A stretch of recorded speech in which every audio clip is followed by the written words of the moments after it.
तहरीक इंसाफ ने एक बार फिर मुल्क भर के कारकुनों को इस्लामाबाद के डी चौक पर एहतजाज की कॉल दे दी। तंबीह की है कि बानी पीटीआई तक रसाई दी जाए वरना 15 अक्टूबर को डी चौक पर दमादम मस्त कलंदर होगा। पीटीआई की सियासी कमेटी ने हुकूमत पर ओछे हथकंडों के इस्तेमाल का इल्जाम लगा दिया।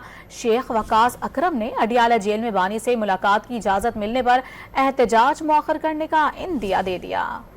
पीटीआई का 15 अक्टूबर को इस्लामाबाद के डी चौक पर एहतजाज का ऐलान। बानी पीटीआई से वकला की मुलाकात कराने पर एहतजाज की कॉल पर गौर का वादा। पाकिस्तान तहरीक इंसाफ की सियासी कमेटी का हंगामी इजलास हुआ जिसमें वजीर आला खैबर पख्तूनख्वा अली अमीन गंडापुर ने शिरकत नहीं की।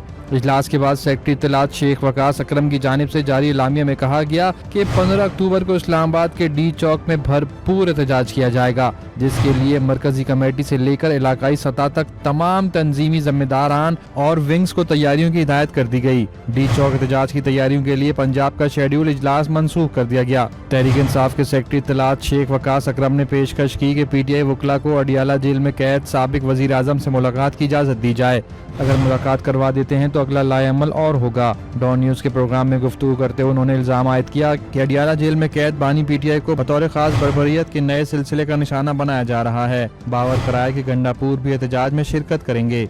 हमने पंजाब के सारे जो एहतजाज हैं जो अगले 3 दिन में होने जा रहे थे वो आज मनसूख करके 15 को इस्लामाबाद में एहतजाज की कॉल दे दी। और ऑब्वियसली जो इस्लामाबाद लोग आते हैं उनको पता है कि वो डी चौक ही पहुंचना है। अब जो आप मुजाहरा करने जा रहे हैं उसमें ये स्ट्रैटेजी है कि आप लोग सब पार्टिसिपेट करेंगे, मुजाहरा करेंगे। इलेक्टेड मेंबर्स जो नेशनल असेंबली के सेनेटर्स हैं जी वो हम अभी तक प्रोटेक्ट करेंगे जब तक आईनी तरमीम पेश नहीं। इस्लामाबाद में 15 और 16 अक्टूबर को शंघाई ताउन तंजीम का सरबराही इजलास भी शेड्यूल है।